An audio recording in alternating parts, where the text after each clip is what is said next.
Let me unmute. Hi, Lisa. Carl, how are you? It's nice to finally get to see you. We've communicated a little. Yeah. And I've mentioned your name several times with the podcast. So yeah, it does feel good to be able to say hi to you. Yeah. Yeah, you doing all Oh, right? yeah, I'm doing good. Are you in Nashville or what area of Tennessee are you in? Yeah. Memphis, Memphis. Memphis. Oh, okay, Yeah, Memphis. Yeah, yeah, yeah. Yeah, it's a yeah. little bit cold up here in the northeast east of Tennessee, but we're doing It's okay. it's Yeah. it's cold here. It's Yeah. 35, which and it's gray outside. It's been like that for a while. Yeah. Yeah. Well, I want if it's like this, I want snow, but it's just been like wet, like cold rain. So Yeah. yeah. Yeah, I was in East Tennessee the week before Thanksgiving for well, it was the Rural Health Association of Tennessee, their conference. It was in Sevierville, but I had to Oh, come into Knoxville for a grant that I'm working on with a couple of folks from UTK. So anyway, are yeah. there usually very many people who attend these webinars? It's been uh hit or miss with a couple of them. I would say that typically it's around like 15 people. Yeah, Typically I've known. Yeah. So we're doing our job to get the word out. I hope this is a subject that people I mean, it's a very important subject. So and a lot of yeah, people I'm sure very specialized, but I'm sure a lot of people yeah. at it. Yeah. And here comes Andrea. Hmm. Hi, good morning. Hey, good Andrea, morning. this is Carl. Carl is with the center, and he's going to be introducing us today, I believe, Okay. because Monaco had emailed that she didn't think she could do it quietly, so she was asking Carl. Yeah, she has a newborn. Her daughter had so she has a granddaughter that was born a couple weeks ago. So it might be a little bit noisy in the background for her. Yeah, Yeah, I was like, okay, I can step in. I'm happy to. I just said I better not have a Ron Burgundy moment because she gave me a script. I'm like, I better not say Monaco Briggs where it says who she is. So I think we'll be fine though. Hey, Logan. hi Logan. I don't know you. I'm Lisa. Hey, Lisa. I think we met once in Memphis a while back, but Did we? Okay. Where was it? I believe that was when we were at Baptist doing some filming. I think you came in for, or maybe not. Yeah, Oh, yeah, the yeah. Last of the Voices I thing? Yeah. thank you for the reminder because now I remember. And there's Monica. And you just tell me, Carl, when you're ready for me to share the screen. Oh, perfect. Yeah. I think really, I guess, I mean, I don't know. I guess it was good to see people's faces when we're Yeah. introducing and stuff. So, yeah. Hey Lisa, Hey, Monica, how are you? I'm good. How are you? I'm good. Uh, Good. I don't know if you've met Andrea. There's Andrea. Hey, good morning. Good morning. Nice to meet you virtually. Same. And sorry, my camera's not on. I'm working from it. The last couple weeks have been somewhat crazy for me. So I'm working from home today and I've got a toddler that I'm trying to keep quiet.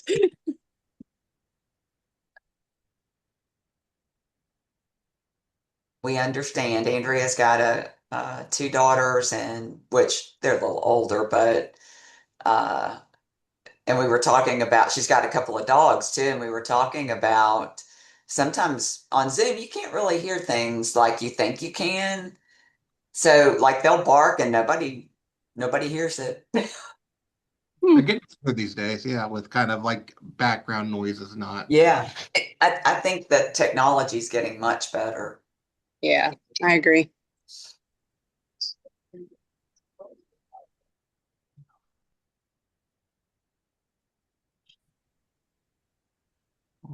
Imagining that in the next minute or two, we're going to see a whole bunch of faces pop in. So,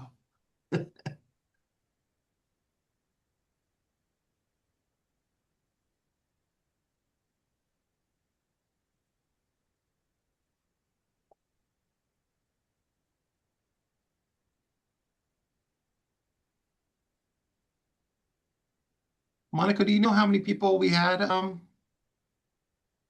I did not look. The last time I looked, there was like 20, but I haven't looked recently. I'll take a look. Yeah, yeah. It's just so we can get a feel for when we hit a certain number.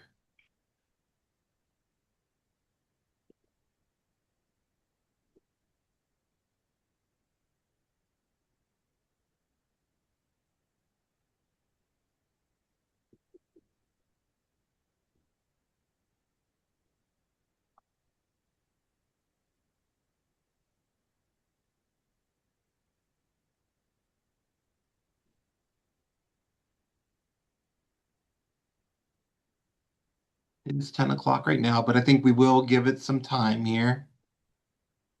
We understand. Yeah. Got to remember too that it's a little bit earlier in for some parts of Tennessee here, so yeah. When you said 10, I was like, no way, really? It's Yeah, yeah, but I was thinking that too. I'm like, oh yeah, it's not 10 for everybody. Yeah. So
Monica, should I just get started? And then Yeah, I'd go ahead. okay. Yeah, and this is going to be recorded, so people will be able to get this too if they're coming in late here. But good morning, everyone, and welcome to today's webinar, Beyond the Evidence: The True Impact of Sexual Assault Exams. I'm Carl Diertz, Office Coordinator for the Tennessee Center for Nursing Advancement, the sponsor for today's webinar. The Tennessee Center for Nursing Advancement is dedicated to supporting and empowering the nursing workforce across our great state and the Appalachia Highlands. Our mission is rooted in advocacy, education, and collaboration as we work to strengthen the nursing profession, address workforce challenges, and ensure the delivery of quality care for every community in Tennessee and the Appalachia Highlands. We serve as a resource hub for nurses, healthcare organizations, policymakers, and educators, providing critical insight, tools, and initiatives to tackle current issues and prepare for the future of healthcare. Whether it's through workforce research, leadership development programs, or partnerships that bring meaningful change, we are committed to advancing the role and impact of nursing in every corner of our state and the Appalachia Highlands. Today's webinar is a chance for us to connect, learn, and explore how we can continue to make a difference together. Before we dive in and introduce our speaker, let me take a moment to cover a few housekeeping items for today's webinar. All participants, please remain muted during the presentation to minimize distractions. If you experience any technical difficulties, please use the chat box and our team will assist you. We encourage you to ask questions. Feel free to type your questions into the chat box at any time during the presentation. We'll address them during the designated Q&A session at the end of the webinar. This webinar is being recorded. A copy of the recording and any shared materials will be sent to all registered participants afterwards, so you can revisit the information or share it with colleagues. It would also be posted on the center's website at tcfna.org. All participants will receive a participation certificate via email after the webinar. And then at the end of the webinar, you'll also receive a brief survey. Your feedback is incredibly valuable to us as we continue to improve and deliver meaningful sessions like this one. All right, with that out of the way, it's now my pleasure to introduce today's speakers, Drs. Lisa Beasley and Dr. Andrea Sebastian. So just a little bit of an introduction to each. So Dr. Lisa Beasley is an associate professor at the University of Tennessee Health Science Center, College of Nursing, where she leads initiatives that advance rural health access, forensic nursing, and nurse practitioner workforce development across West Tennessee. She also serves as a director for the Center for Community and Global Partnerships and the Accredited Provider Program Director for Nursing Continuing Professional Development. A certified family and advanced forensic nurse, Dr. Beasley is recognized as a distinguished fellow in the International Association of Forensic Nurses. And then we have Dr. Andrea Sebastian, is an associate professor at the University of Tennessee Health Science Center, College of Nursing, and a member of the child abuse team at Le Bonheur Children's Hospital. Her clinical and academic work focuses on child abuse evaluations, sexual assault response, and pediatric forensic nursing. She is a certified pediatric sexual assault nurse examiner, advanced forensic nurse, and distinguished fellow in the Academy of Forensic Nursing. Please join me in welcoming Drs. Beasley and Sebastian. Thank you. Thank you so much, Carl. I'll go ahead and get the screen sharing going for the presentation. Let's see.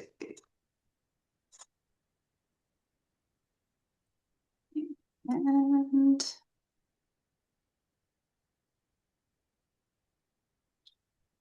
I'm going to move y'all out of the way. All right. Can everyone see the screen? Okay. It's in presentation mode. Y'all can't see, y'all can only see one slide, right? Yeah, okay, great. Well, we can see the next slide in the notes too. Can you? Okay. I think maybe the fourth option that's underneath the, let's see here, 1, 2, That one? zoom into the slide, maybe? Or maybe display settings at the top. I'm sorry. Display settings at the top. If you go, yeah. So swap?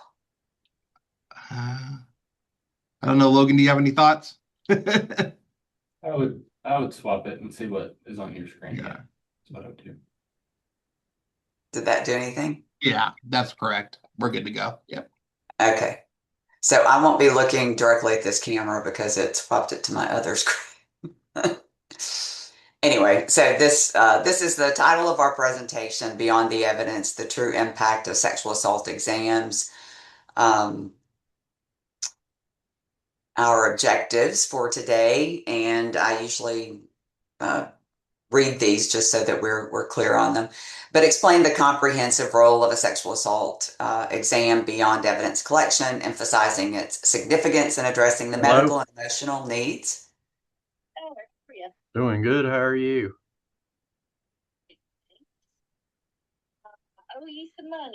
Robert, would you mind muting? We can hear you on this side. Let me get over here where I can get to the bank. Hey, Skylar, how are you, dear? I think Here, you Regina. muted, Carl. Monica, do you have ability to mute? I'm doing all right, dear. You all still running full speed ahead? Oh yeah, Yeah, buddy. like our hair's on fire. You guys only know one speed, and that's full speed ahead. Yeah, unfortunately. Monica lost sound for some reason. Yeah, unfortunately. I don't have, let me see here.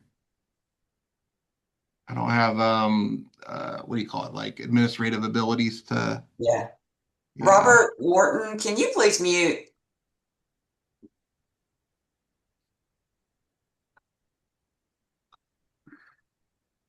Okay, I'll continue. Our second objective for the presentation is to identify key components of trauma-informed care that enhance patient trust, engagement, and medical and emotional needs.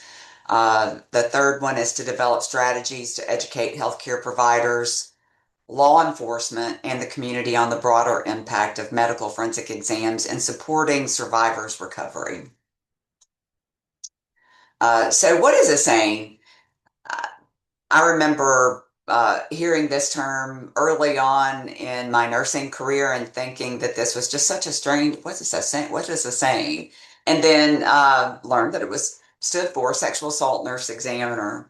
And the first SANE programs were developed in Memphis, which is where Andrea and I are, in 1976. So we were on the forefront of this this part of nursing.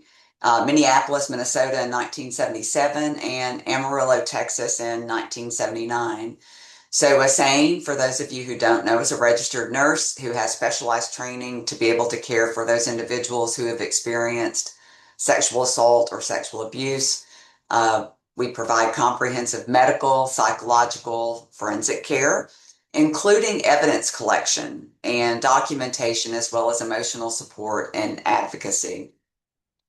So SANE nurses, our responsibilities include conducting that physical examination while explaining each step of what's going on while we're collecting the forensic evidence, testifying in court, and providing education and planning for sexually transmitted infections, pregnancy.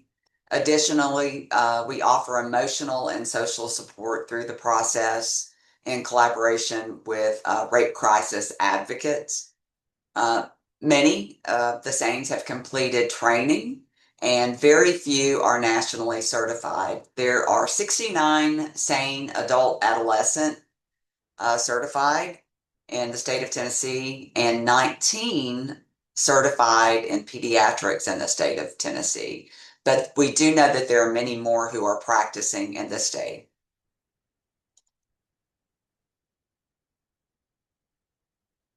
So where do SANEs work?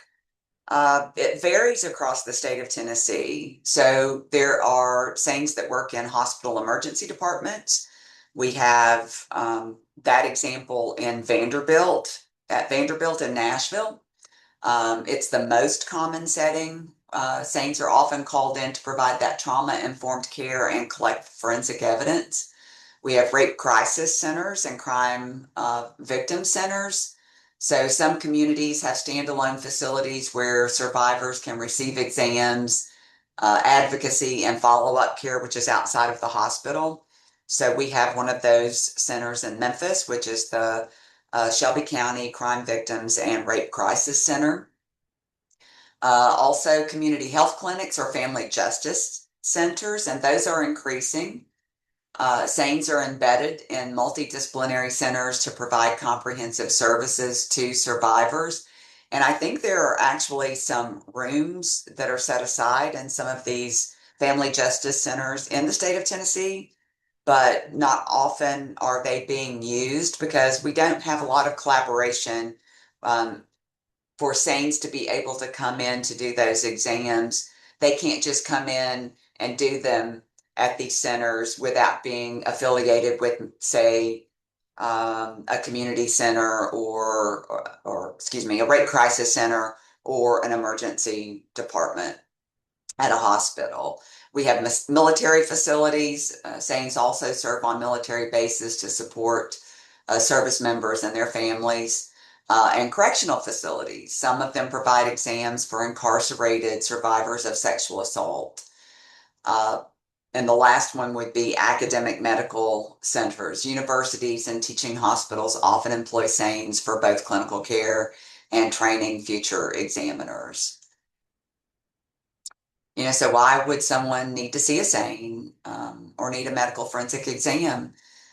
A timely, high-quality medical forensic exam can potentially validate and address the sexual assault patient's concerns and minimize the trauma that they may have experienced and promote their healing. At the same time, it can increase the likelihood that the evidence that is collected will aid in a criminal case investigation, resulting in perpetrators being held accountable and further sexual violence from being prevented. Did I skip a slide? Yes, I did. I thought I did. So I want to play this short video so maybe you can get a better understanding.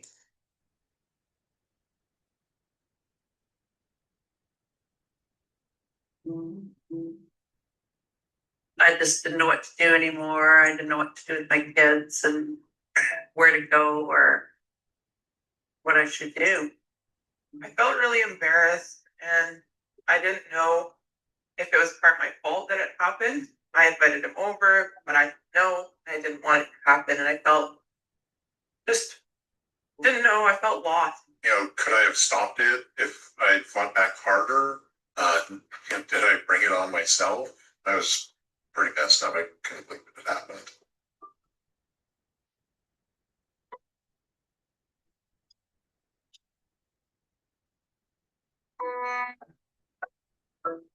The survivors that arrive are almost always very nervous, upset, and afraid of what's going to happen. I had no idea when I went to the hospital that there was somebody there that specialized in looking after women that had been abused, and I was scared. I was afraid to go. I went to the emergency department because I thought that it would be good to talk to a nurse. I knew I needed help. I was worried about maybe an STI or different things because I didn't know him. The nurse asked me if I wanted to speak with an attorney, and I hadn't heard of that before. And I agreed to it. She said that she could offer me support and provide me care for what happened. After I said I wanted to talk to FNE, I was brought to a quiet room. And I was there on my own, away from the ER and all the craziness there. I was nervous, wondering if people were going to judge me or if anyone would find out what I told her. When I first saw the nurse, I was afraid because I didn't know, if I told them, who was going to know, would the police know? Did they have to tell the police? But right away, the FNE told me that she had to get my consent first and told me that nothing would be shared from her to anyone else with what I told her. And I felt like I could trust her and open up. I tell them my name and who I am and what my role is with them. And I always tell them I'm sorry that you had to be here, but I'm so glad that you've come in for care. I just felt so like a whirlwind inside and I didn't know what to do and I was scared and I wanted to cry and I was angry and she was just calm and just, gave me that time to share what I needed to share and she explained everything and I just felt really safe. I felt like I could trust her and that they'd help me with what happened. She was really reassuring and told me that it wasn't my fault. And she told me that she was here for me and me only. Yep, I am there for them. And I feel like that is the major point of being there. She let me know that, I was still a valued person that, wasn't deserving of being abused. And I felt so much better not holding it inside and I could share it with somebody else and somebody who I really felt that cared about me. She told me that I could just be assessed medically to make sure I was fine, that I didn't have any injuries. Or she said that she could take forensic samples and that she could store them for up to a year if I chose to report to the police, or she could do the exam, take the swabs, and then I could report to the police at the end of this. It was mostly about me, getting care for me, making sure that I was physically okay. And I'm touched by the fact that people have trusted me with their fear and their terror, and they share that with me.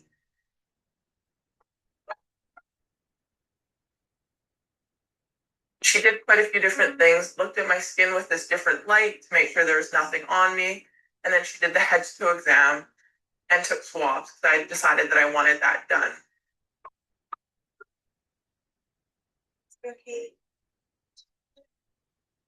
It felt kind of uncomfortable, kind of invasive, I guess, showing somebody these marks on my body and telling somebody what had actually happened to me and showing them these, these were things that I have always hidden. After I showed her, a couple of bruises and I admitted that this is what had happened to me. it was a relief. Daphne took the time to talk to me about the resources in the community, as well as the imminent supports that she could provide me with. Well, she connected me with a counselor. She made sure that I was safe, that I had a safe place to go and a safe way to get there after I left the hospital. Opened the door for me to talk to my family doctor about what was going on for me. And I actually even eventually felt comfortable enough to go to the police. I felt safe enough to do so. The nurses that work on this team are amazing.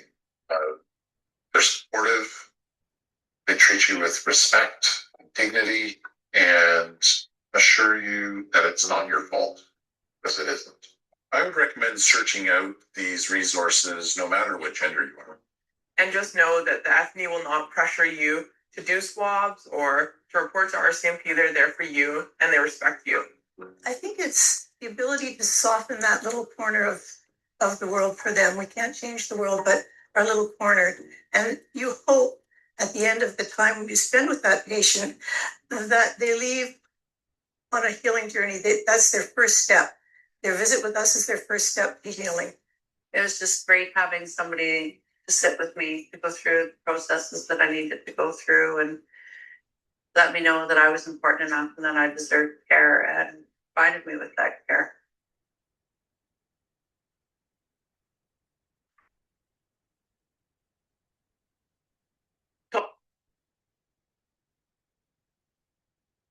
Okay.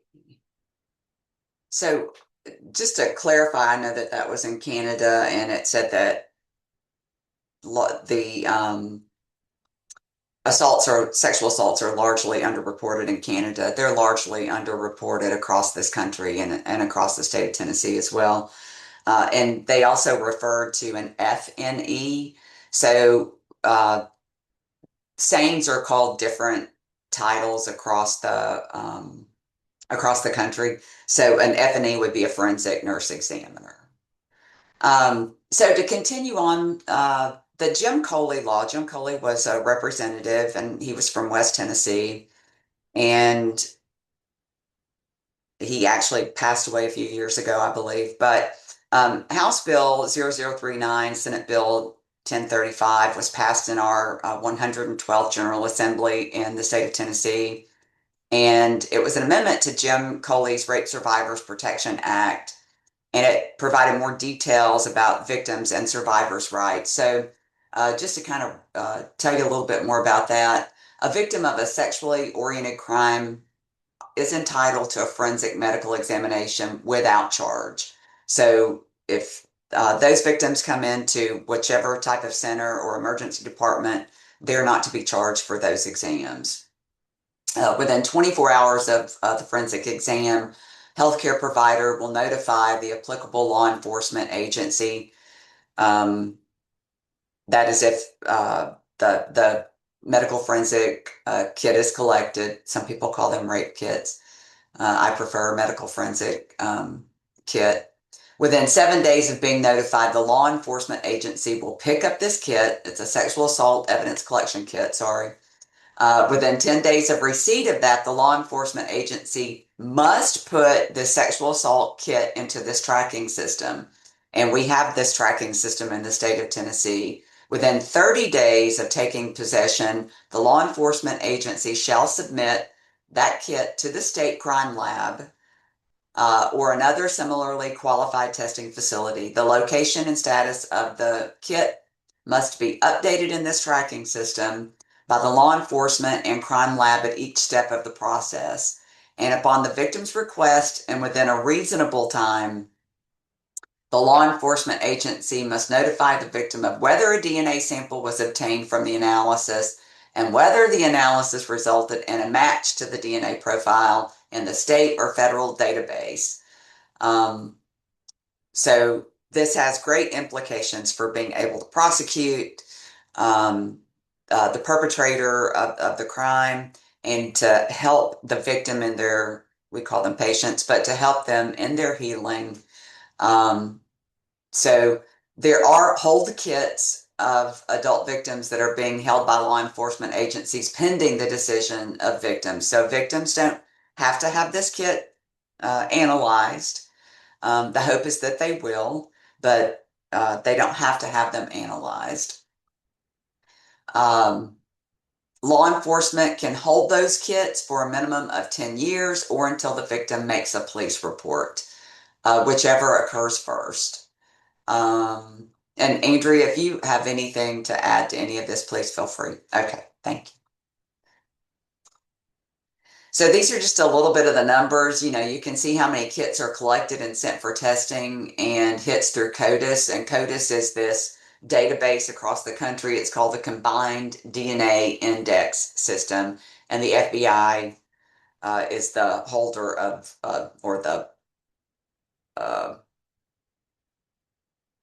they are the ones who monitor and have CODIS. So this is across the country. 245,000, over 245,000 kits were inventoried. And I believe this was in 2023 or 2024. Over 100,000 kits were sent for testing. There were a little over 19,000 hits in the database. So there were already perpetrators in the database. 2,000, almost 3,000 CODIS hits were to serial sex offenders and over 10,000 CODIS hits to serial violent offenders. So you can see where this tracking system has actually led to, for DNA evidence, has actually led to more, hopefully, perpetrators of sexual assault being convicted.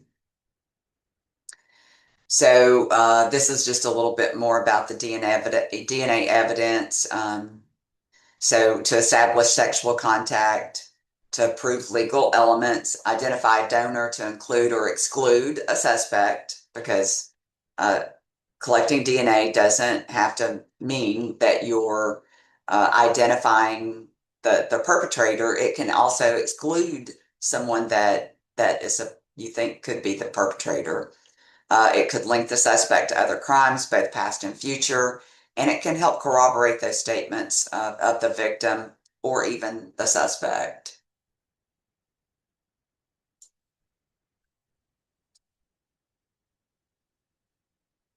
So a little bit more sexual assault by the numbers, and this was from the Bureau of Justice stats in 2019.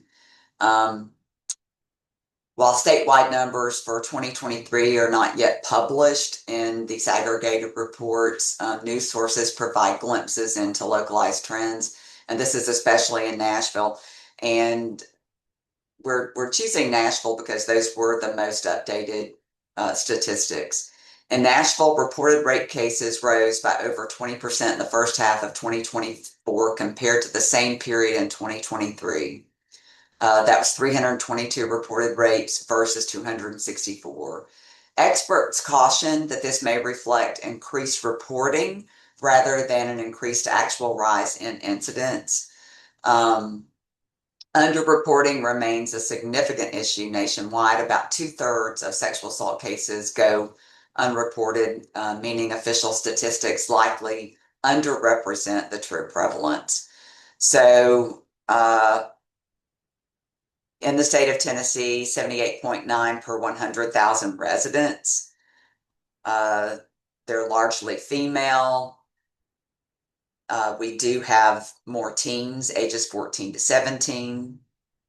And you can see an astounding 602 for females out of 100,000 versus 53 for males in that age group. Juveniles versus adults, they're 195.6 versus 45.6 per 100,000 juveniles. 88% of assaults are known by the victim. So while there are some cases of, you're always told to be aware of the person hiding in, the bushes, that does happen, but the majority of those offenders are known to the victim. Racial disparities, more Black victims than there are white. That Nashville trend up 20% of an increase, 322 versus 264. And about 1 in 3 incidents are reported to law enforcement, which is what I had said. So just to kind of reiterate, the youth vulnerability, exceptionally high rates among teens, particularly those female teens, highlight a critical need for targeted prevention, education, and support strategies. Both Andrea and I are great proponents of educating and prevention. Those racial inequities, the Black individuals and especially Black females experience significantly higher rates of victimization, underlying the structural disparities that must be addressed.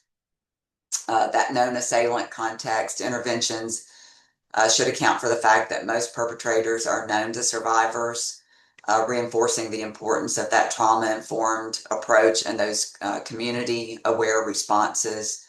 So improving the reporting. The rise in reports, like in Nashville, may reflect that growing trust in systems, potentially. Maybe there's better awareness and reduced stigma, positive trends, hopefully, in the long run. And there are many of us who have worked across the state from West, Middle, and East Tennessee to hopefully improve that reporting. That underreporting gap, given that most cases do go unreported, policy and clinical responses, they need to extend beyond law enforcement data, incorporating anonymous surveys, health-based screenings, and community-based reporting initiatives. So as we've been saying, they're not reported to the police, and you can see that there's just more examples. Individuals that are college age, 20% report. Female non-students, 32% report. Elderly, sexual assault cases, about 28%. Members of the military, you can see those. And this is from RAIN, which is I forget what it stands for, but it's a national organization that is a great collector of all of these statistics. Again, here's just more. This is from the Tennessee Bureau of Investigation. The TBI performs forensic biology, that's serology and DNA testing for the evidence related to Title 39, Chapter 13. All 3 crime laboratories, we have 3 in the state of Tennessee. If you didn't know, there's one in Nashville, one in Knoxville, and one in Jackson, so one in each of the Grand Divisions. And TBI receives evidence from all law enforcement agencies statewide and provides that testing free of charge as part of the law.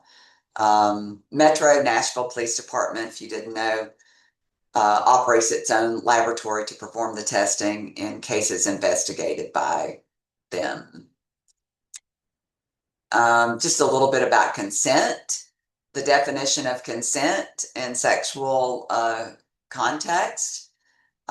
It's affirmative, it's voluntary, and it's an ongoing agreement to engage in a specific sexual activity. Consent must be freely given, without force, intimidation, manipulation, or coercion. Consent must be clear and mutual. Consent can be withdrawn at any time, and it distresses me frequently when I hear things about,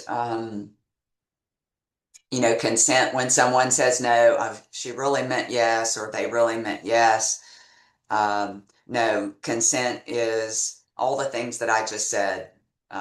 It's an ongoing mutual agreement between 2 people. Most U.S. jurisdictions define sexual assault as sexual contact without consent or when the victim is unable to consent. Lack of consent may be due to age, incapacity, or coercion or force. Key principles: capacity matters, affirmative consent, and context specific, like agreeing to one act example, kissing versus something else.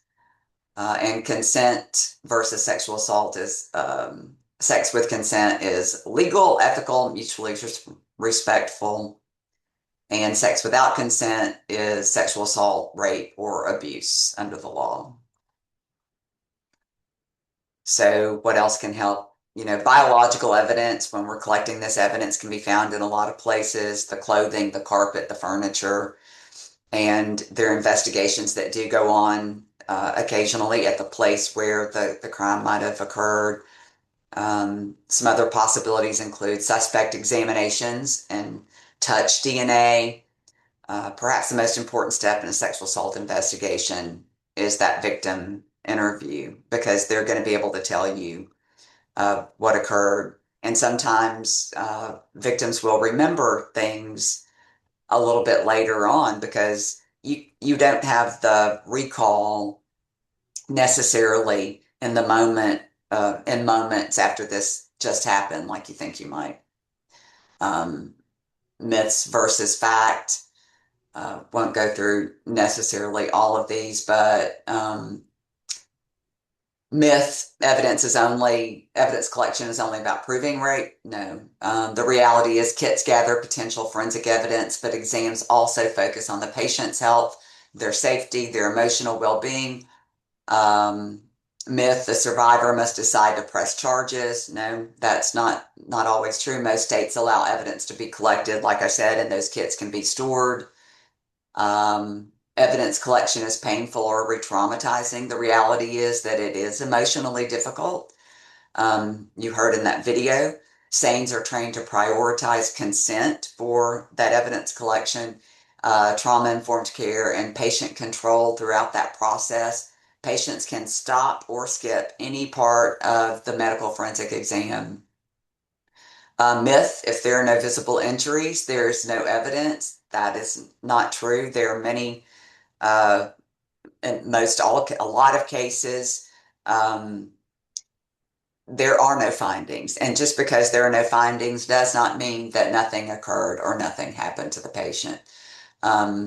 Myth, evidence collection is quick and simple. No, that exam can take a lot of hours because it involves this very thorough step-by-step process to ensure the accuracy.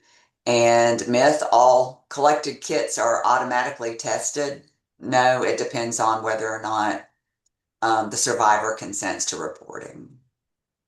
So I think Andrea's up next because her specialty has a lot to do with children. So. All right. Hello. So I'm going to just talk about physical exam findings in children because, like Dr. Beasley said, my specialty is pediatrics. So a child or an adolescent will most likely have a normal examination following sexual abuse. And I think studies show anywhere between 85 to 90% of exams, even acute exams are less than 72 hours. So even if a child is examined within that acute window, the majority of their exams will be normal. And the reason for that is one, no sexual contact might have occurred. Two, sexual contact might have occurred but didn't result in an injury. Or three, sexual contact occurred and resulted in an injury that healed. So I always like to explain to my families that the tissue around the vagina is almost like the inside of our mouth. And so it heals really quickly. And so it wouldn't be uncommon that they actually heal very quickly. A lot of that too is number one says no sexual contact. But a lot of kids, when they're sexually assaulted, are fondled. And so there would be no actual evidence in that or physical exam findings. So next. Only 2.2% of sexually abused girls examined non-acutely, which means greater than 72 hours, had diagnostic physical findings, where among those examined acutely, the prevalence of injuries was 21.4%. This is also one of my favorite studies. A case review of 36 pregnant adolescent girls. They had sex. They were pregnant. They presented for sexual abuse evaluations to determine the presence or absence of genital findings, showing was there any evidence that there was penetration, and only 2 of the 36 subjects had definitive findings of penetration, just showing the magnitude of a sexual assault exam. The reason that this is so important is that we don't want to discourage people from getting an exam. And we'll talk about that on the next slide. There's also in pediatrics, we get calls a lot. Like people call me and be like, hey, can you tell me if my daughter had sex? That's why we don't do virginity checks. All of those things are not true. It's not like the first time you have sex, some magic thing happens to your body and you can tell from a medical exam. So the reason we do this presentation is even if a patient does not want to have an evidence collection kit, there are so many other things that a sane nurse can offer, and it's holistic medical care.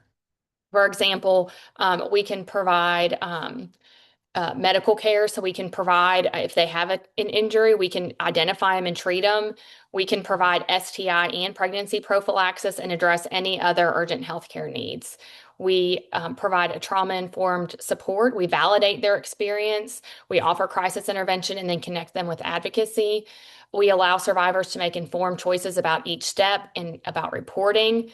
We record the findings in a way that supports medical care and potential legal implications. We provide referrals for counseling, primary care, follow-up testing, and then also community resources. And we provide safety planning, where we address immediate safety concerns and connect survivors with advocacy and protective services if needed. Next slide. The importance, again, this is just another slide of how important it is to go to the hospital and to get medical treatment as soon as possible, because some of the injuries could be hidden or even be internal. Like we can do full head to toe exams, and we do very thorough exams. I even look between my kids' toes that when I do an exam, look in their mouth. There are just many things that may be hidden or you only know to look because you've been trained. We also screen for STI, as sexually transmitted infections. And then we also do prophylaxis. And if you have an STI, we can do the treatment. Also encourage them for follow-up, all of those things that are very important. We can also offer pregnancy prevention, emergency contraceptive, and then screen them for suicide risk and mental health support. Next slide. We practice trauma-informed care, and that enhances patient trust and engagement. We believe our patients, first-time survivors, may really need to talk to a SANE so that they feel heard and supported. We provide them early connection to mental health services and advocacy. The long-term outcomes when a patient sees a SANE is they have reduced PTSD and anxiety when survivors, because they receive compassionate, competent care.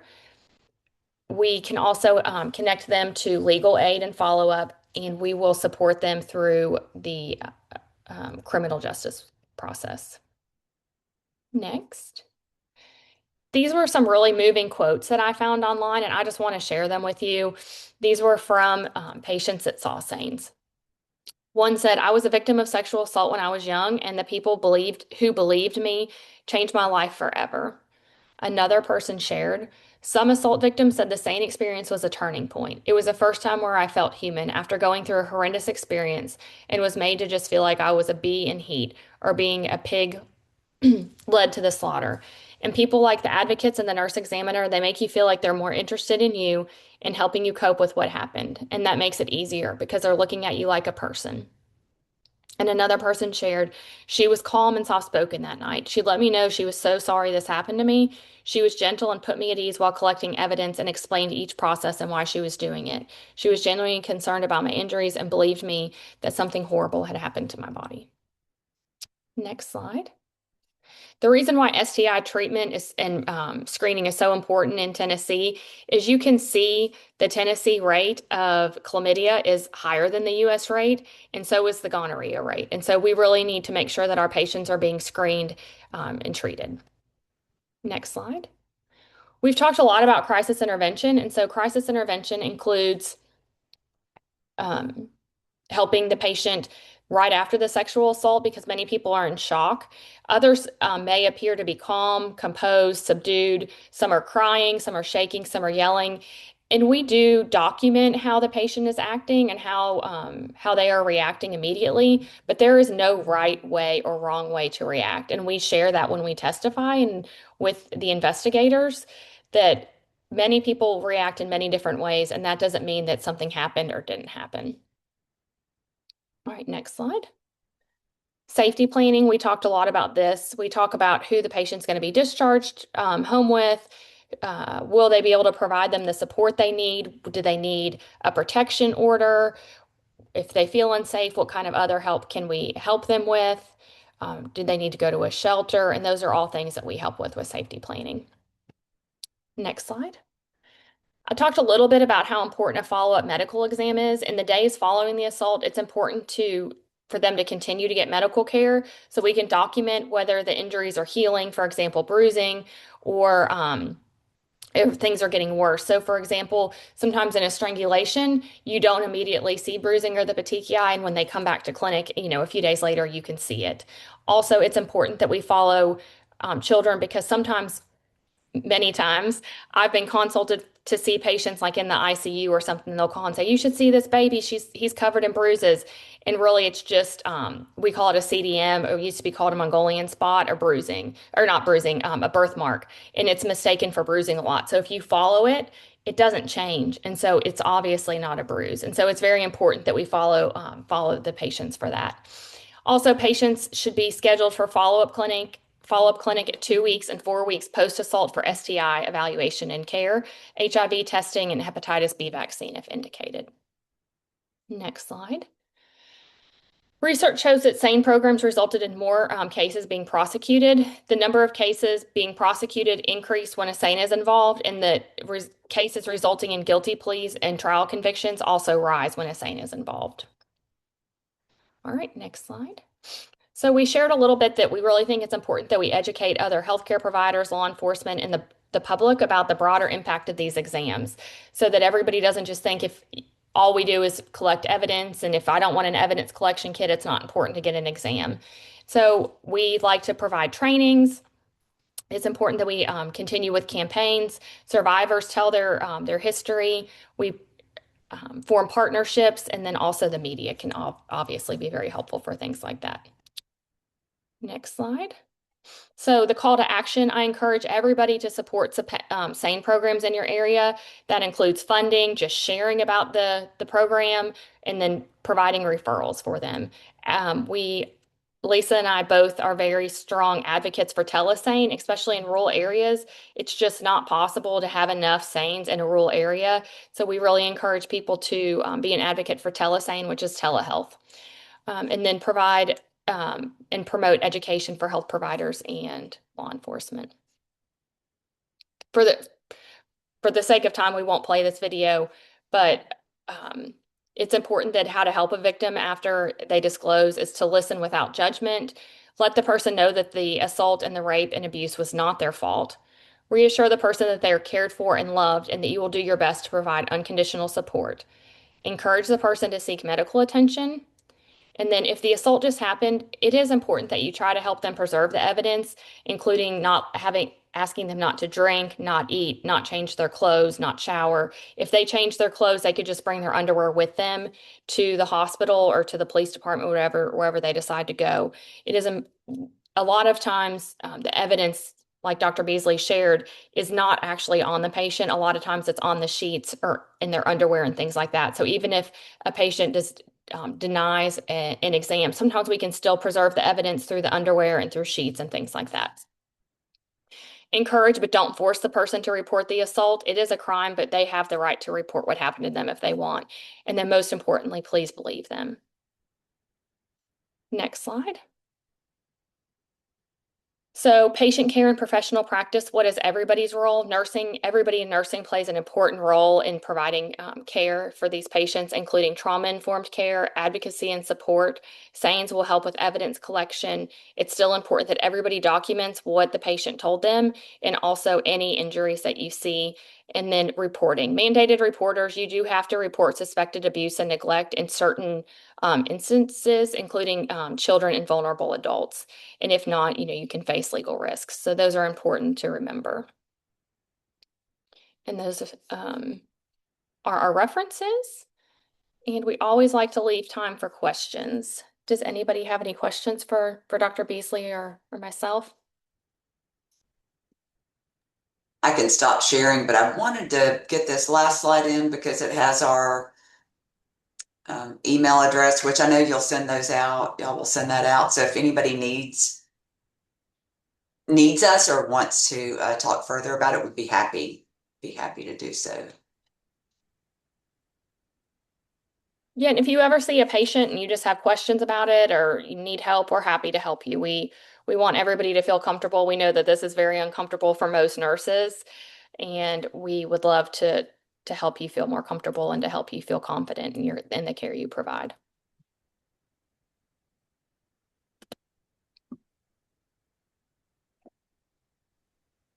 Well, I just want to thank you all for joining us today for our webinar, and special thank you to Doctors Beasley and Sebastian.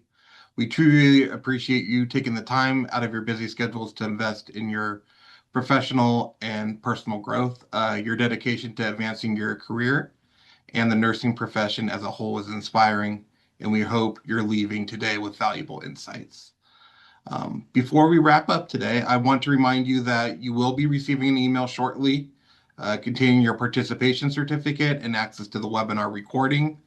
Additionally, in that email, there will be a short survey, and we truly do appreciate your feedback to help us improve and tailor future sessions to your needs. Thank you again for your participation, and we look forward to supporting you as you move forward in your nursing careers. We hope everybody has a wonderful day. Thank you for inviting us. Yes.